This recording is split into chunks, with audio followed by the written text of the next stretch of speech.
Microsoft এক্সেলের এই পর্বে আমরা একটা গুরুত্বপূর্ণ বিষয় সম্পর্কে আলোচনা করব, সেটা হচ্ছে আপনার ডাটা ফরম্যাট করা। যে দেখুন, আমি যদি এই ডাটাটা সিলেক্ট করি তাহলে দেখাচ্ছে আমার এই ডাটাটা কিন্তু জেনারেল ফরম্যাটে আছে। আমি যদি চাই যে এই কলামের ডাটাগুলোকে আমি ফরম্যাট চেঞ্জ করব, ধরেন যে আমি টেক্সট ফরম্যাট ইউজ করব, তাহলে আমি টেক্সট সিলেক্ট করলাম, এগুলো কিন্তু টেক্সট ফরম্যাটে চলে আসলো।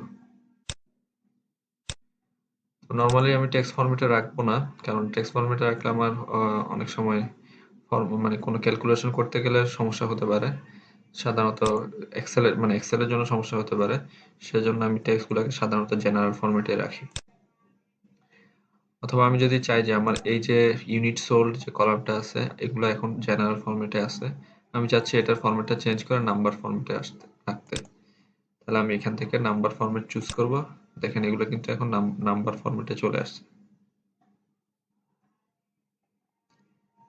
তো নাম্বার ফরম্যাটে আসার সুবিধা কি? নাম্বার ফরম্যাটে আসার সুবিধা হচ্ছে সেক্ষেত্রে ফর্মুলা ইউজ করতে, বা আপনি যখন কোনো একটা ফর্মুলা ইউজ করতে সুবিধা হয়, আর আপনি যখন কোনো একটা ডাটা অন্য একটা এক্সেল শিটে ট্রান্সফার করবেন, তখন কিন্তু আপনাকে ফরম্যাটগুলো যদি আপনি স্পেসিফাই করে না দেন, সেক্ষেত্রে যখন আপনি ডাটা ট্রান্সফার করবেন তখন কিন্তু আপনার ফরম্যাটগুলা চেঞ্জ হয়ে যেতে পারে, এবং তো সেক্ষেত্রে আপনার ফর্মুলা ইউজ করতেও সমস্যা হতে পারে।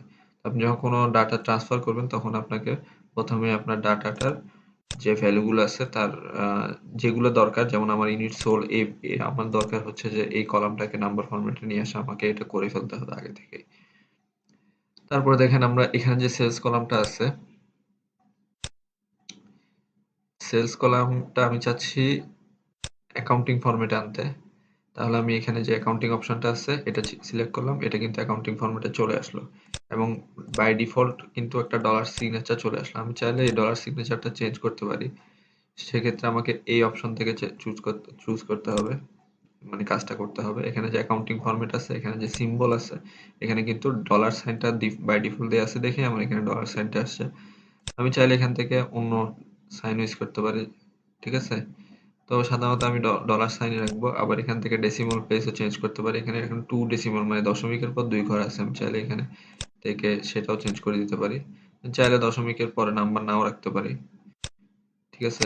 দশমিকের পর আমি চাই না কোনো নাম্বার থাকুক, তাহলে আমি 0 দিয়ে দিলাম। ওকে দিলে দেখেন দশমিক নাম্বারগুলো আর নাই, দশমিকের পর কোনো সংখ্যা নাই। আমি এভাবে অ্যাকাউন্টিং ফরম্যাট চেঞ্জ করতে পারি।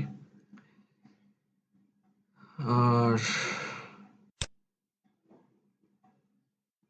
তারপরে এখানে ডেট নিয়ে একটা ইন্টারেস্টিং ফ্যাক্ট আছে।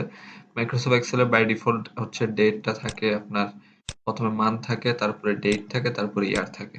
তা আমরা বাংলাদেশে সাধারণত কি ইউজ করি? আমরা বাংলাদেশে সাধারণত ডেট আগে রাখি, তারপর মান্থ রাখি, এরপর ইয়ার রাখি। তাহলে ধরেন যে আমরা চাচ্ছি হচ্ছে কি ডেট ফরম্যাটটা চেঞ্জ করব। এখানে ডেট ফরম্যাট দেয়া আছে আগে থেকে। আমি চাচ্ছি ডেট ফরম্যাটে চেঞ্জ করব। তা চেঞ্জ করতে গেলে আবার আমাকে এই আইকনে ক্লিক করতে হবে।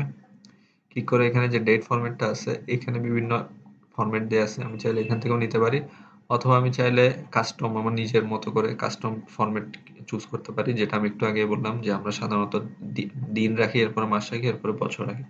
তাহলে আমি এখানে কাস্টম সিলেক্ট করব, এবং এখানে এখানে আমি আমার নিজের মতো কাস্টম ফরম্যাট টাইপ করব।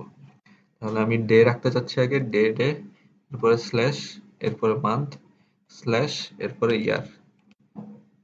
ঠিক আছে, এখন আমি কাস্টম ফরম্যাট সিলেক্ট করে ফেললাম, ওকে দিলাম। এটা কিন্তু এখন আমার ওই ফরম্যাট অনুযায়ী হয়ে গেল।